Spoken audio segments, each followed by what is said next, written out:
Hello, hello, hello. Welcome, welcome, welcome. Come in, come in, come in. This is Tamika's Den. I am Tamika. And this is the Shy, y'all. Okay, we are finally back in full effect. This is season 5, episode 1. All right. Overnight celebrity. Okay. And we started out this episode. I'm like, okay, Keisha, wait a minute. Our goodies look like they are being eaten up. All right. And I'm like, well, who you with, girl? What's going on? All right. My goodies. My goodies. Stop. And so we see Emmett head popping out, and I'm like, wait a minute, okay, what is this? What is this? What is going on? What is the truth? Okay. I'm like, is this a dream? What is happening? All right.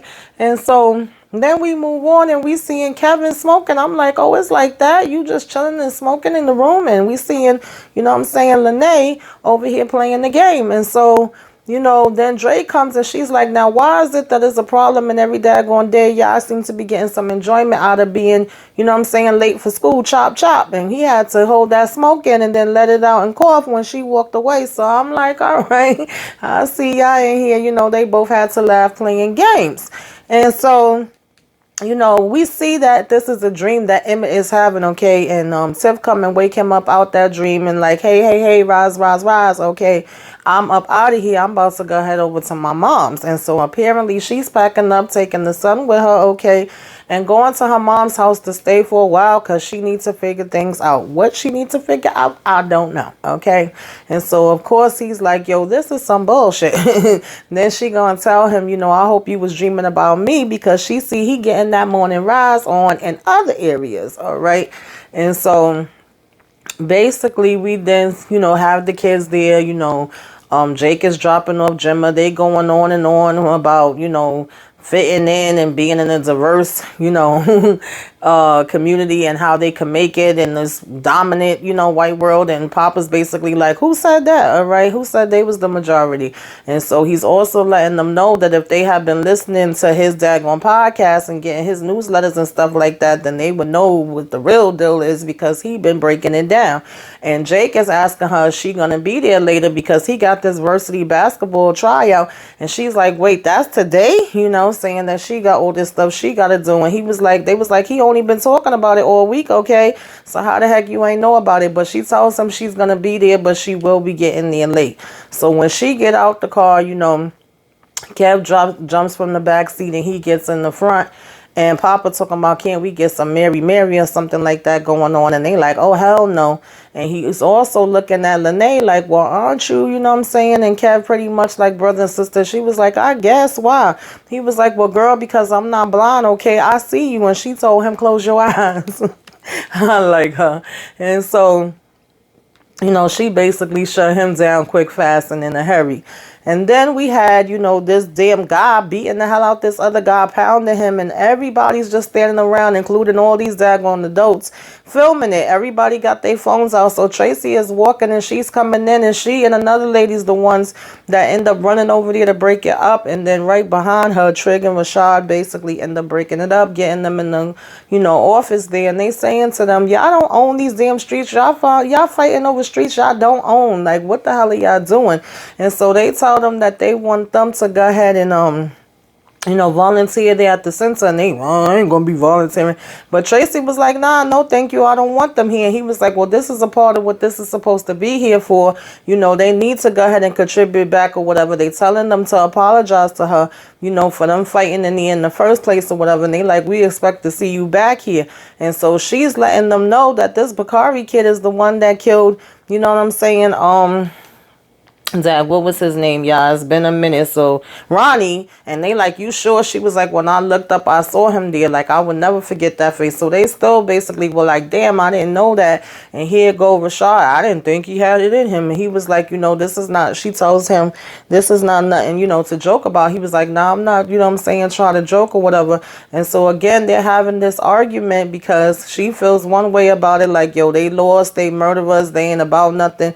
And they said, listen, there's a lot of murderers. There's a lot of people out here that's doing a lot of dirt. You're not going to know everybody's past and what everybody is capable of and things of that nature. And again, about giving people second chances and the facts that they can change and all of that kind of stuff, where she's saying, listen, some people are lost causes. You can't change everybody. You can't help everybody, or whatever the case may be. And she was like, I'm pretty sure my son was scared too when he got shot. So I understand where she coming from as well.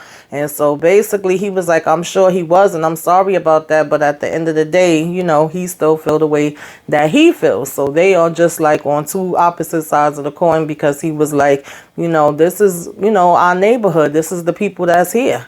And he feels like they should still be reaching out. So they both basically walk away and are still in disagreement over that.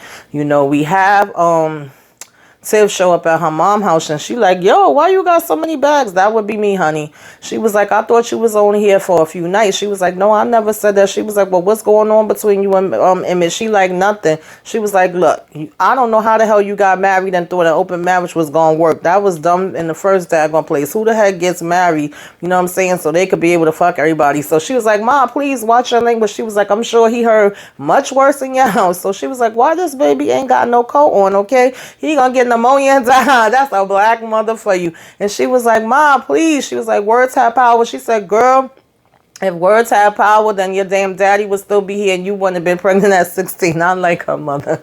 And I was looking like, you know what? She do kind of have a point, because, Tiff Cole looked a little thick, and then he just had on the hoodie and the vest. But I digress. So, nonetheless, her mom has been getting on her since she walked in the door. Then she was like, on top of that, you late. Why did it take you so long to get over here? She told her she was stuck in traffic, and she like, yeah, okay. You know what I'm saying? Whatever. And so then she want to tell her about how talking in her house, how she needs to talk. And she was like, girl, this is my house. You don't come in my house and tell me how to damn talk, okay? You got to get your own place if you want to be worried about how people talking. And so her mother already setting her straight and setting the rules, you know what I'm saying, from the first minute she get there. And she like, now you coming and dragging your baby over here. So he's like, I'm not no baby. And she was like, yes, you are. Okay. And so then he talking about something, I love you, grandma, and of course that's gonna soften her little heart right on up. She like, oh, I love you too, baby. She was like, come on and let's go find you some toys, and let's also find you a damn real coat. Okay. So they got ahead about their business. We then had her go up to her room, and we seeing the B2K posters and everything looking like it's been untouched, and like she haven't did, nothing to the room. And I was like, really, girl? And I said, that room would have been cleaned out. Then she started calling Tiff, talking about bring me the remote. And she was like, but you downstairs. So I was like, oh, Lord, she taking you back, okay, back into time with that one. And so, we see that, Dre and oh gosh, why am I not remember her name? Y'all gonna have to be patient with me. Y'all know I gotta have time for the names to come back. Dre and Nina in the kitchen, she flipping them pancakes. And Keisha come in to tell them today is the day, okay? They sitting here telling each other I love you. So it looks like they've been, working on their stuff and in a good place. And, her mom is kind of like, Keisha, are you sure about this? And she's like, yes, I'm sure, Mom. I want to go see this campus. She trying to live on the campus, okay, and get her a dorm. She's like, I need to know that I'm going to be okay and be able to make it and stuff. And so Dre was saying that campuses are one of the safest places. Keisha's telling her she worried too much and that is the right move and stuff like that. She was like, this house is getting a little crowded here. So her mother was like, all right, well, if you think the house is that bad, then leave. And she was like, Ma, don't be like that. It's just a new start for me and my son. And I think that's great. I love that she's in a positive place. She's trying to take care of herself. She's trying to take care of her son. But I don't know, I'm saying, that this campus is going to be the best for her. We shall see. And when they asking if this have anything to do with Christian, they like, girl, that's not your business, okay? And she was like, when it have to do with my grandson, it is my business. But Dre agrees with her and says she thinks this would be healthy for Keisha. She's a licensed therapist. So, and she was like, look, as soon as you, Nina told her, as soon as you throw in that a licensed therapist, then that's my exit on the conversation. So, they go ahead and go about their business from there. And so, you got Emmett trying to ask his damn daddy advice of all people. I don't know why, but nonetheless, he picking up the earpiece that he always be having in his ear, and he's telling him like, yo, I'm gonna get you some earpods. And Darnell over here talking about some, oh no man, that's, what I'm saying, they be listening, and I ain't trying to mess with those, I'm good, all right. And so he sit down and he offering him a drink, and he's telling him how he gets emotional when he drinks. And his dad is like, well, that's a good thing. That's what you're supposed to do. He was like, look, I'm just doing what my father did with me. And so he pours them some drinks, and, he's talking about what he should do about Tiff. And, Darnell is basically like, fuck him. Like, Darnell is a mess. And so he was like, she ain't here with you, right? And he was like, if she want to be with you, she would be with you. So he was like, nah, that's not true. He was like, well, then where's she at? So he was asking him, what do he do? Or what he should do about it. And I just was like, I don't think this is who you need to be asking, but go right ahead, honey. Go right ahead. We have Trig looking at this ring, asking Rashad if he like it. And he was like, man, listen, I like anything that damn, shine at the end of the day. It's up to you, get it. And I'm sure she gonna love it, or whatever the case may be. So Trig is trying to do this proposal with, or to Imani, okay? He wants to ask her to be his forever, okay? And let's get married. And so Rashad is telling him that he's proud of him and all of that kind of stuff. And it seems like they in a good place now too. Like their relationship is coming along, and he got his back. He's telling him how Imani's a good woman and that he has a good heart. And so I'm like, oh, that's sweet. And so, nonetheless, he's like, he glad that they cool now. And then Trigger's like, yeah, me too. So definitely in a better space. Definitely, giving positive vibes and saying, that they his family. And he was like, oh, you want a hug now? And he was like, nah, I ain't on that sentimental shit. Okay, we had a little good moment, but, don't be getting goofy on me. And so basically, when the lady came back and was calling him by his name and stuff, he was like, dag, I'm so used to be calling Trig, I almost forgot that was my name, or whatever the case may be. And so then when they got had to leave out of there, he holding the door open for him, and he like, oh, you gonna be a gentleman? And he was like, yeah, I am. And so they go from there to now Emmett is drunk as a skunk, honey. He looking at the picture like, and touching it or whatever, picture of him and Tiff that's up there. And this is when he starts to be like, have you ever dreamed about another woman? And he's like, well, what woman you over here dreaming about? He was like, come on, man, seriously. He was like, I'm asking you, what I'm saying? I don't want to talk about me. And so he says, well, I could tell you one thing. I was trying to get it in with Dom, going to get her from the back, honey, and nothing wasn't happening, what I'm saying? And he was like, so what did you do? He was like, I had to think about your mama. He was like, Lord, no, forget it, stop. I don't want to hear no more. So then he go ahead and say that he got something that he want to do, and he pick up the picture and leave. And here goes Darnell, what I'm saying, telling Siri to play anything by Earth, Wind and Fire, and he's standing in the kitchen all jacked up like so they both are drunk, all right. And then he go ahead and leave, or whatever the case may be. And so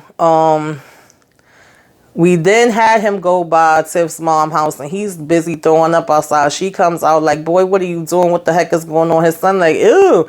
And Tiff come and be like, boy, get your behind up in here. So when he gets in here, she's like, what were you thinking? And of course he lets her know, my dad came through with the daggone Henny, all right? And she was like, well, you already know that you get emotional, what I'm saying, when you drink. And he was like, I know, right? You know me, you get me, we get each other. He was like, and that's what I told him, whatever the case may be.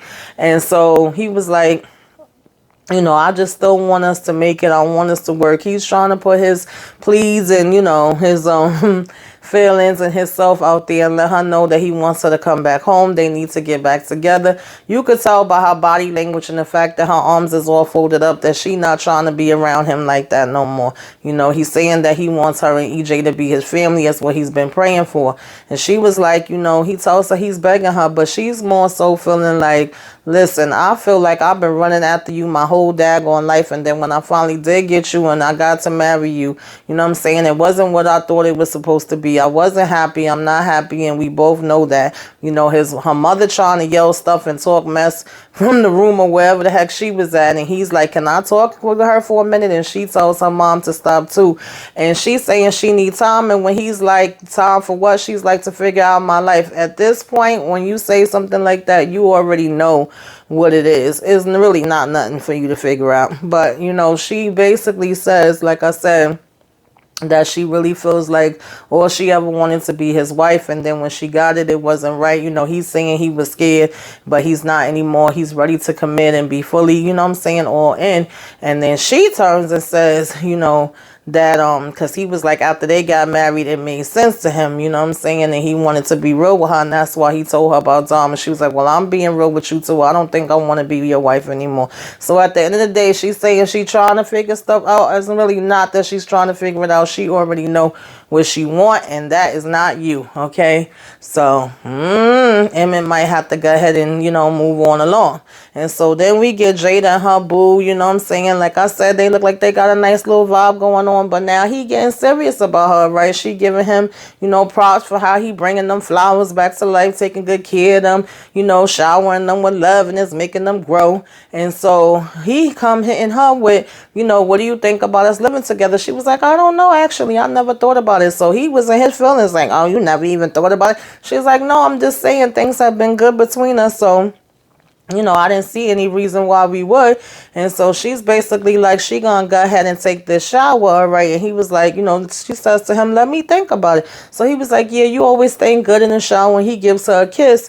But then as she's walking away to go get in the shower, he want to talk about but the shower head don't work. And she was like, well, I thought you said you was going to fix that last week. He's like, yeah, if I was living here, then maybe I would. I said, oh, you trying to get cute? You know what I'm saying? I'm like, okay, we see you. And so then we also seeing that Keisha and, Tiff, they have a friendship as well. They sitting here venting to each other. She lets, Keisha know that she told Emmett she don't want to be married. She like, girl, do you think that was wrong? And she was like, if it's your truth, then, live your truth. No, I don't think it's wrong. She like, thanks, girl. So we seeing that, Keisha still talking to Christian. She texting back and forth with him. He asking her, she want him to come with her to the dorms. But she's like, nah, Tiff is coming with me. At the same time, we seeing that Tiff is texting with Rob. And so they basically both kind of having jokes on each other, calling each other out, because Tiff wanted to tell her like, oh, well, you a part of the single women's club now. She was like, girl, you ain't going to be a single woman for long, because even if you're not with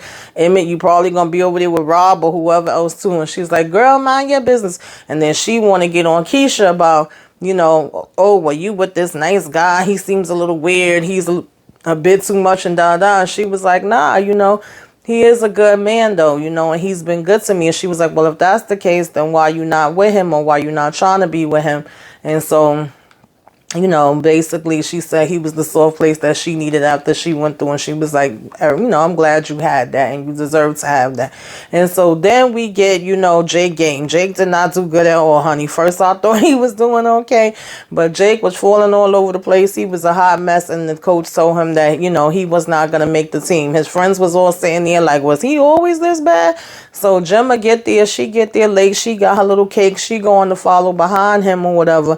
And he's annoyed and pissed off right now. So she really should have waited to talk to him, because when people be in that space, forget about it. And so she go following behind him, and she's like, Jake, and he's like, please just leave me alone, and she's like, what happened? He was like, what do you mean what happened? I didn't make the team. So she's kind of like, well, you just had a bad day. It's not the end of the world. And he was like, listen, I don't have other opportunities and anything else going on and other options like you do, okay? And she was like, so you thought you was going to be in the NBA now? He was like, look, I just wanted to be good at something. I wanted something that counted.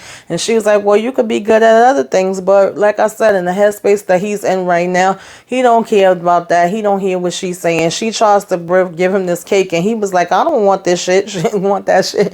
She basically had this heart-shaped cake. It's not funny, but he was pissed off. So then we get, daggone Carl Thomas playing, and Emmett in this daggone office is his pouring his heart out, baby. Okay, he's like, I wish I never met her, even though I love her so. Okay. She got love for me. And so Trick is like, are we okay in here? What is going on? Is that bad? And he was like, oh, no. It's just my playlist. It's just my playlist. You know what I'm saying? Nothing to worry about it. He's like, you sure? Come on, man. You can open up to me. You can talk to me. All right. That is what I'm here for. And so he basically was like, listen, Tiff left me. He was like, oh, man, I'm sorry to hear about that. He was like, you're going to be okay. Either y'all will eventually, work it out, or it's what it's meant to be. As a matter of fact, he was like, you need a hug, man. Come here. And so I was laughing because then I remember he was offering, you know what I'm saying, Rashad a hug too. But, you know, Emmett takes him up on the hug, okay, his offer of a hug, and they hug. And I like that they showing the men being supportive of each other in here. But he does tell him that he's going to find a real woman. He was like, you sure? He was like, yeah, I mean, she's out here. Somebody for everybody. You will find her when the time is right. He said, and then she got to, you know what I'm saying, not care that you got all them damn kids and love you flaws and all. So he was like, damn, man, I appreciate that. So he was like, yeah. And so he says, well, I'm just trying to verify that we still good for tomorrow. And Emmett had forgot about it, okay? He like, tomorrow? He was like, the proposal, all right? So he want to have this proposal thing there for Imani, of course, with the ring he was getting and all of that there at Emmett's place. And Emmett is telling him like, yeah, sure, of course, I'm sorry, man, just so much going on, but yeah, we definitely still on, you know what I'm saying, you are still welcome to come here tomorrow and do that. He was like, now, you know, love can be crazy or whatever the case may be and complicated. It was like 1 minute he was saying good things about it, like, yeah, bringing together love, right, I got you, it's a beautiful thing or whatever the case may be, black love, and when you're committed to making it work, it's great, man, but then it could get hard, all right, and love is a battlefield, obviously. So in the midst of them talking like this, they hear a damn noise, and Emmett is like, I know that ain't my truck. And when he looks, sure enough, they done threw a brick through his damn window. You know, he go chasing after them. Emmett is like, if you need me, let me know, man. And he get there, and it's the same boy, Bakari. He was like, oh, you think it's funny? You think it's funny, man? You think it's a game? He catch him. He get him. He was like, bam, bam, bam, bam, bam. You want to die? You want to play with me? You want to play with me, little bitch? And he lost it. He had the anger in his eyes. He was tearing that ass up. And come to find out, it was all a setup. That's what they wanted him to do when they was recording it the whole time, honey. So he just gave them what, you know what I'm saying, they wanted or whatever the case may be. And, you know, Trig was losing it. He like, ah! So nonetheless, he go ahead, you know what I'm saying, and leave from that. So then we had, you know, Kev, Jake, and Papa in the room. They chilling, they playing the game. And, you know, Papa talking about something. So are we just going to all sit around and be quiet and ignore the fact of what happened? You know, we got to go ahead and let things out and talk about it like men. You know, Kev telling him to shut up. And he's like, come on, at the end of the day, I'm going to be the new announcer. And I would have loved to say all your names at the game. Like, did you know you was that bad before you went there? And he was like, look, I assumed I was going to make the team. He was like, you assumed? You ain't even practiced? He like, not really. He was like, are you kidding me? You've been talking about this for weeks, so you should have been practicing and getting prepared. He was like, I didn't think it was that serious. He was like, it's called varsity for a reason. I said, no. Jake, really? So he was like, damn, you just basically stereotyped yourself. So Kevin is telling him to leave him alone. And he's like, this is not healthy. We can't be sick and keep our secrets in. You know, I did a whole episode about this on Papa's Pulpit. And so, of course, at this point, Jake is over him. He like, your podcast is dumb, okay? You don't even know what you talk about. You just get up there and start talking. Yeah, that's how it works most of the time, though. But, you know, he told him, I'm helping people. What are you doing? He was like, exactly, because Jace basically just gets quiet when he says that. So they was making me laugh with that part. And then Kevin tells both of them to shut the hell up, okay? They are stressing him out. He's over it. He don't want to hear what the hell they got to say no more. He is trying to concentrate, okay? And so, you know, we have Keisha leave this damn long ass, okay, goodbye John voicemail, or voice recording, whatever you want to call it, voice text to Christian, you know, basically just let him know that she appreciates him, you know, she cared about him deeply, she hopes that they could still be friends, you know, she's very thankful to him for the time that he came into her life, she hopes that this makes sense, but she has to really focus on herself and her son. I think that was fine what she was saying, but I think she could have said it in person, but you know, it is what it is. And so, you know, you have Tiff come walking in and not knowing that her mother's at the daggone kitchen table having a drink. And mama's like, where you coming from this time of night? All right, and let's be clear. I'm not going to be the living babysitter or the nanny, okay? I've already raised my baby, so don't be going places and think you're going to leave this little boy with me all the time. And then she like, who you calling this late? I hope it's your husband, okay? And so she was like, all right, mama, you doing a bit much, okay? Like, I'm grown. I understand it's your house, but mind your business about this. And so she go in the room and we find out that this daggone Rob she FaceTiming, and she's like, you see what I gotta deal with here? And he wanna start telling her she could come live by him, and she was like, nah, ain't nobody trying to be no living coochie. And he was like, well, I really don't need you for that. She was like, oh, really? It's like that, you know? And he was like, I'm just saying. And he was telling her no, that he have an extra bedroom, you know what I'm saying? So she was like, well, even if I did want to do that, it's not just me, it's my son. And so he was like, and so looks like she may be considering going to live with him. I don't know about all of that. You know, you had Jada boyfriend come and apologize to her, like, I'm sorry I snapped at you earlier. She like, oh, don't worry about it, it's all good. You know, he's like, I see you end up soaking in a nice hot bath. And she was like, yep. So she was like, you know, I'm sorry too, because she was like, it's just that I realized that I actually like living by myself. I enjoy it. So he was like, oh, so you don't want me here, whatever. She was like, you know, I do love you, I enjoy your company, I love you, you know, taking care of the plants, taking care of me. So he was like, oh, well, then I'm just a glorified task rabbit. And she was like, what's going on with you? Because he kind of been walked away after that. But I have to say, I understand where Jada's coming from. When you done raised your child already and you living your best life and you on your own and in your own space, is probably, especially after having so many people around you for so many years, you will get accustomed to it and appreciate it, honey. So I saw where she was coming from. But him being young and in love, you know what I'm saying, he's not in that same space that she's in. So we will see how that's going to work out. You know, we then have Rashad come and wake Trig up like, Trig, man, what the hell? And he's showing him the video. He's like, what is this? And he's telling him, like, he threw this damn, you know what I'm saying, brick through my window. And he's like, shit. He was like, read the comments. You got people talking about, why is this grown man beating up this little boy? You know, oh, this fake, you know what I'm saying, community leader. He was full of it all the time. Can't change, you know what I'm saying, a person and all of that kind of stuff. And so he was like, well, they always gonna have stuff to say. And he was like, yeah, but you can't turn them into an enemy or whatever, Trig. He was like, come on, look, we gonna go find him, get up, because I used to be this little dude right here. And he was like, put your clothes on now, let's go, okay? So then we seeing Gemma behind, all out of it, laid up in the daggone bed, looking sick or whatever. Her father come, and I was like, wait a minute, I forgot her father almost got beat to death by Duda. I was like, he looking mighty good, Duda, right? So I was like, he looking mighty good. So nonetheless, he come and he checking up on her, like, what's going on? She told me I needed to take a mental health day. I said, honey, y'all kids today got it good, because my parents would have been like, okay, take it on your way to the damn school. But nonetheless, he sit down and he talked to her, or he's trying to get her to talk. And of course, at first, she trying to hold out a little bit. But he was like, I want you to be open to me. He said, you're going to have so many different experiences, you know, different things, different people that's going to come in and out your life. It's going to be times as you get older, I'm going to see you less and less, and you won't even want to come home for Christmas. And the one thing we got to be able to do is continue to be able to talk and have a real relationship. I appreciated him saying that. That was real cute. I like that little daddy daughter, you know what I'm saying, moment. And so he was like, now what is it? And so she says Jake was an asshole to me. He like, oh, okay, I get it. You know what I'm saying? And she was like, I'm not going to accept that. I'm not nobody's punching bag. And he was like, you damn right, okay, because I didn't raise you to be one.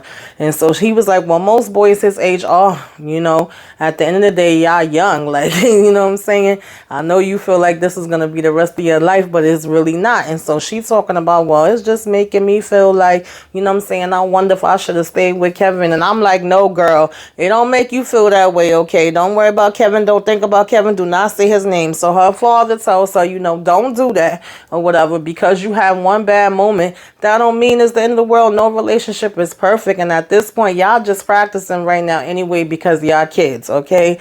And so like I said, I loved all that moment, and he was speaking the truth to her as far as that concerned. And he says, well, give him some space. You know, if he misses you, then he'll come back. You'll know the real deal. And if he don't, then you know the real deal with that. You know what I'm saying? So he was like, that's the most that you could do. So we get Papa at this daggone freaking basketball game, y'all. He talking about some, you know, before I announce the names of the players, let's give a moment of silence to Jake. So he like, oh, no, nothing ain't happened to him. He ain't dead or nothing. He's sitting right there. But did y'all see him? You know, he tried out and he was falling all over the place. Ain't even nobody knock him down or touch him. Excuse me. And he was falling on the floor. So, of course, Jake is upset, like, F you, Papa. He's like, man, you just mad because you ain't got a daddy. And Jake like, well, your daddy ain't shit. You know what I'm saying? So that's not saying much. And so next thing you know, he want to talk about, some language ain't allowed at the events anyway. Watch your mouth. And he was like, you need a positive black role model in the house and all of this. And he was like, at least I got a dad. And so, all the kids is looking around. And he was like, maybe if y'all had more men in the homes, y'all would be better and further along. And so, Lene talking about is that shade toward me, but then the whole damn gym start throwing stuff at him. So either the principal, teacher, whoever that was, came over and took the mic from him and was like, Papa, yeah, go ahead. I don't think you're going to be a damn announcer for too long. You know what I'm saying? And then they start telling everybody to settle down. You have Trig and them go find the little young buck, okay, because they see him smoking and stuff, and they like, how hard a time you going to, have trying to fill out job applications when you got a felony, you know what I'm saying? You doing the wrong things, going down the wrong road. I used to be you. I used to have the same life as you and, do the dumb things you're doing now. And I had to wake up and see what it was. So, of course, he trying to be hard. I don't need no regular job, nigga. And he was like, you don't know shit, okay, basically. So, basically, they start yoking him up and was like, listen, let me tell you something. I know more than you think I daggone know, okay? And I've been already where you was at. Because these kids always swear that they invented it and they the first damn ones. He trying to tell him that they don't got nothing in common. And he was like, yeah, okay, well, I'll tell you one thing. I know what it's like to take a life. And you sitting there toting and smoking on that damn weed ain't going to help you. It ain't going to change shit or make shit go away. All right? So what you going to do is be there first thing in the morning at the center. That's what you going to do. All right. And if your ass ain't there, then we going to come back looking for you. You hear? What? You got to say something? Oh, okay. That's what I thought. And then they got ahead about their business. All right.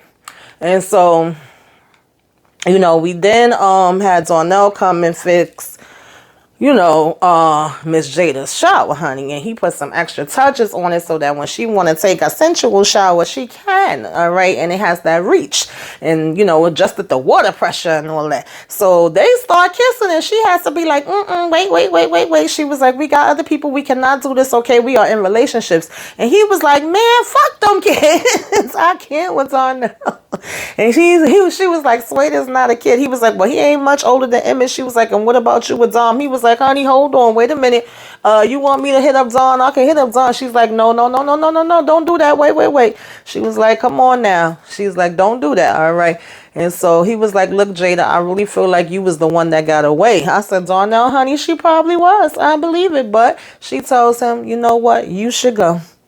You should go. Okay. Ease on down the road. Okay. And she was like, thank you for coming and fixing my shower. Okay. And he was like, you gonna get me all hot and bothered and kick me out? She was like, And so what y'all think? Y'all think we're gonna see Darnell and Jada getting back together again? I don't know. And so Kevin comes to this little gaming spot. He's with, Lene, and she's like, y'all are bugged out. Like, that was so disrespectful what Papa did at the school. And he was like, man, Jake took my, girl, and me and him is still cool, so we'll be all right. She was like, y'all be forgiving each other for the craziest shit. You crossed me one time and that's it. But I found that guys is like that because that's how my brothers was. That's all how my male friends was. So, that fits. That's about right as far as I'm concerned. So nonetheless, he go and he's asking these guys, can he get in on this? But then we seeing him having a little bit of PTSD, flashbacks. He's stuck for a minute. Lene asking him if he okay. He's like, yeah. She's like, okay, so getting these daggone guys behind so we could go ahead and get up out of here, And so I said, we seeing that Kev is definitely still struggling. We then, got Trig all excited and happy, Emmett helping him set up. They did this decorations, but I have to say it ain't too bad to be guys, okay? They was decorating it up. He's dressed in his all white.